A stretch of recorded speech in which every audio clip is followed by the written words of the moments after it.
So you want to build a giant reclaimed wood clock.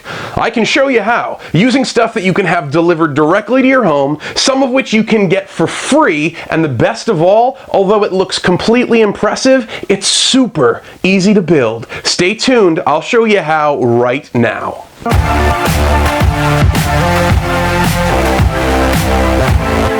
Hey, I'm Andrew Burke. Welcome to my workshop. This is Burke Makes Stuff. It's a place where I make stuff and fix things.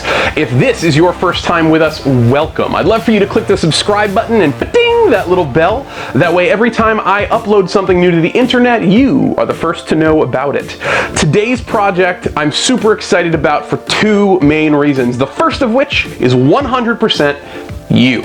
This is the first viewer asked for project that I'm doing, and I'm very excited about it. In my first ever video, I flashed a 2-second picture of this.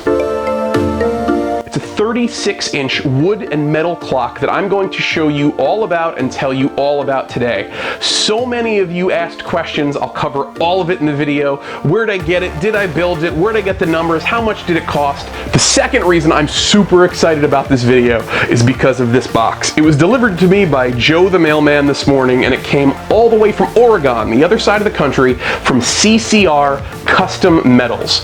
I love this company. They were the ones that I ordered the original numbers for the clock that you guys have asked the questions about, so I reached out to them to see if they would work with me on this project this time, and they were awesome enough to say yes. If you take a look at the description below of the video, their Etsy page is linked in there. Go check it out. They do all sorts of work, from signs to custom work to home decor, all sorts of shapes and sizes. Take a look. So let's talk a little bit about the short list of materials we're going to need to get this clock built. First up, of course, are our custom plasma cut letters by CCR Custom Metals, our sponsor for this video. They're absolutely gorgeous. I ordered them in raw steel finish so I can do whatever I want, but honestly, they're beautiful enough that I'm not going to do a thing to them. One of the questions I was a little surprised to get from you guys was in reference to how I chose the size of the numbers that I used for my clock. And while that is completely your own decision, I'll show you how I figured out what size numbers I wanted. First, I drew a circle, and then I measured it. This one happened to be 6 inches in diameter. Now, I've already known before this that I wanted my final clock to measure 36 inches total. Now, it's really just a matter of figuring out how many times larger my final clock will be than the one I've drawn on this paper. So you solve for n, and now we know the size of anything we draw on this paper has to be multiplied by 6 in order to give us the size it should be on the final clock. Now simply draw the numbers for your clock the size that you want them. Grab a ruler and measure them. Mine happened to be just under 0.75 inches, so I'm going to call that 0.7 inches. And we know that we need to multiply that by 6 to get us the right size on our final clock, which will be 4.2 inches. At that point, I just rounded it to 4 inches, and I ordered 4-inch numbers. 36-inch clock. The whole thing is run by this. It's tiny. It works on a AA battery. The important part, though, is that this, when you order it online, is high torque. It's the clockworks. It's the thing that makes the hands actually move. But because you're doing such a big clock, high torque is the most important thing. It'll give these little pieces the power to get all those big hands all the way around the clock without any issue. Now, while that little black box is already small, it comes with even smaller pieces that you're going to have to hold on to and make sure not to lose. Like I did. Twice. So let's take a second to talk about building the clock itself. I've seen lots of people on YouTube lay out pieces of wood and put them together and draw a circle and try to cut a circle out with a jigsaw, but it's never perfect. It's always a little janky, a little That's why I like this method, which can, by the way, be free for you, which we'll talk about in just a second. Now, this is 1/2 of what's called a wire spool. This happens to be the other half of the clock that I made that's in my living room. You guys actually know wire spools, you just don't know that you know it. They look like this. This is one of the ends of it, so I just took it apart. Now, I happened to buy this one. I spent money on it because it's an antique. It's from Western Electric, which has been out of business since like the mid-90s. It has this gorgeous metal wrap around the whole thing. But you can get wire spools, wooden wire spools, for free online. Now think about it. These come with wire on them. When a company uses that wire, they throw these out. So people sometimes sell them for dirt cheap online. Very often, they just give them away. If you go onto Facebook Marketplace or Craigslist and you type in wooden wire spool, many of these will come up in plenty of different sizes, from 12 inches to 6 feet in diameter, so twice as wide as this. I'm gonna go with this one. I love it. I just haven't figured out which side to use yet, the side with the writing or the side without it. Figuring out the length of the clock hands you want to get is actually really simple too. I'll show you how I did that. Since I knew that the clock I wanted to make was 36 inches wide, also known as diameter, and that the hands of the clock start in the center, I just split that in half, giving me the radius. God, I feel weird using math terms in this video. And since the minute hand I wanted to come out almost to the edge, I just took a ½ inch off. So I ordered 17.5 inch hands. One more fairly odd thing, a little out of the norm, that we need for this project, but it'll make the thing look way better when it's finished, is this.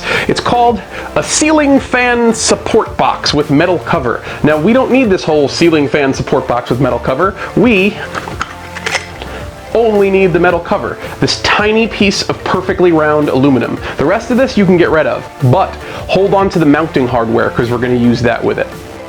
We have all our materials gathered: our metal cover, our clockworks, our clock hands, the numbers, and the screws to mount them.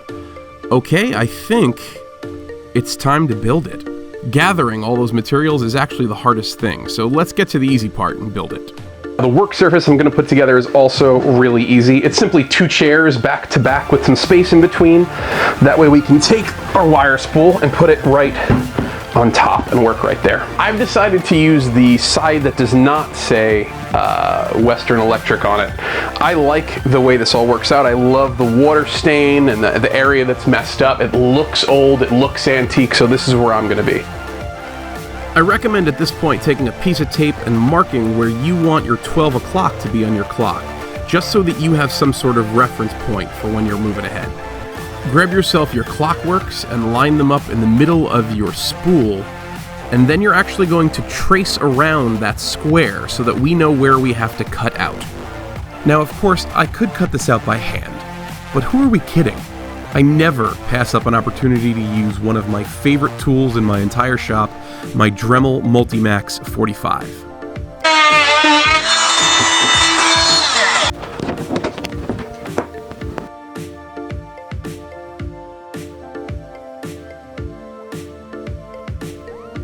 It's always good to be wearing some kind of face mask when you're kicking up this much sawdust.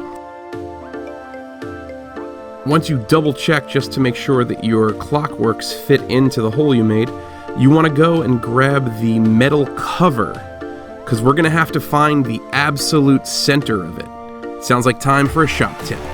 Shop tip. Let's say you need to find the exact center of this circle. How are you going to do it using only a piece of paper and a marker? It's actually really simple. So you know that piece of paper has a 90-degree angle on it. So you're going to line that up anywhere you want on this circle, and you're going to trace that out. Then you're going to take that same 90-degree angle, line it up where it leaves the paper on the other side. Now you have this. What that gives you is the ability to line up your corners to find the exact center of that circle.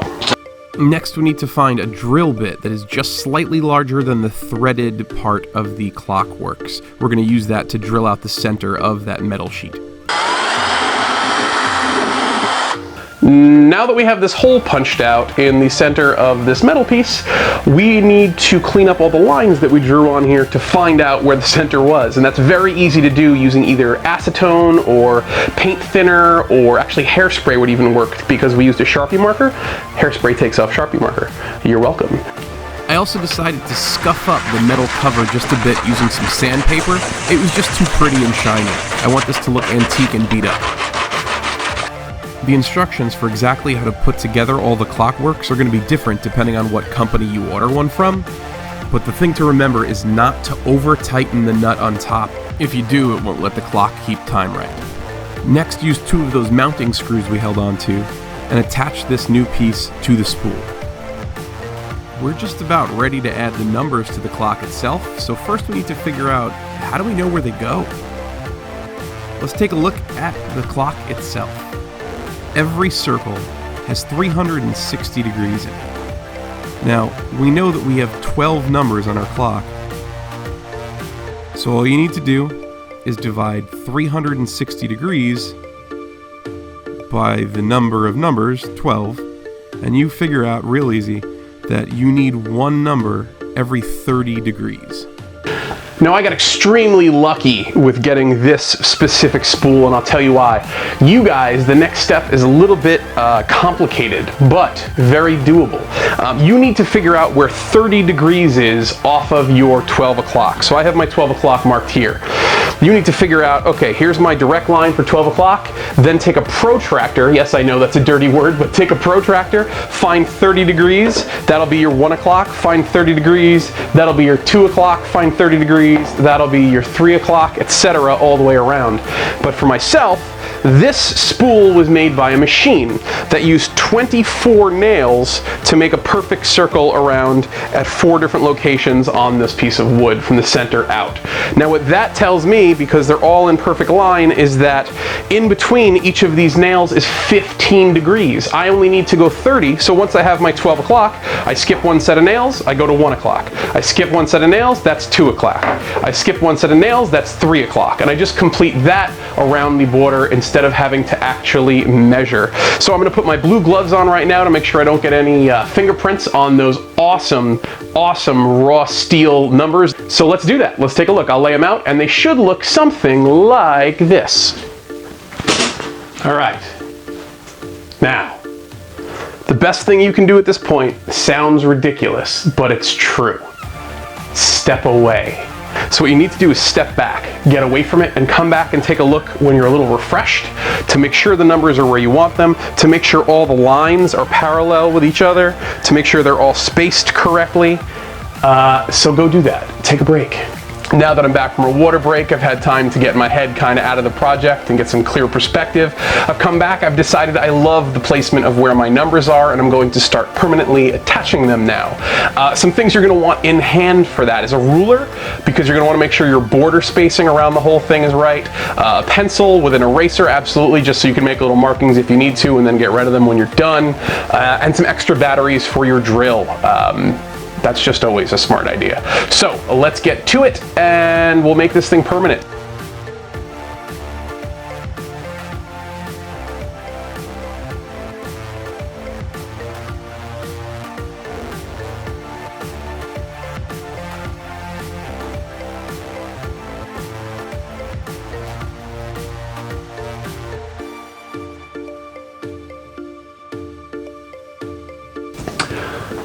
All right, the project is really moving ahead at this point.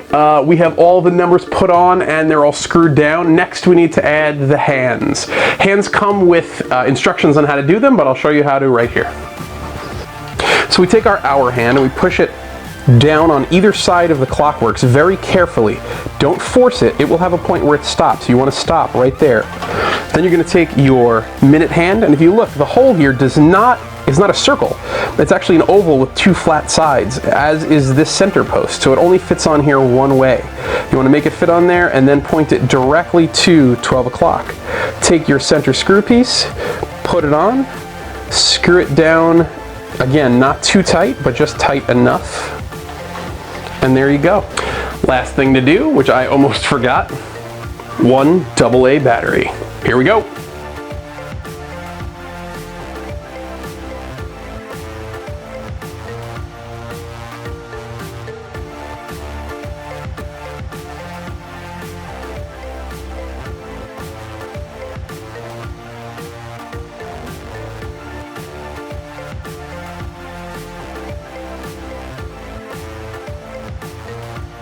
Well, there it is.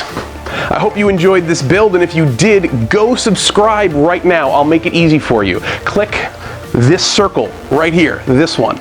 Good, wonderful. If you want to see another video of mine, why don't you check that one out? I think you'll thoroughly enjoy it. And if you trust the algorithm that YouTube has, I think they want you to try that one.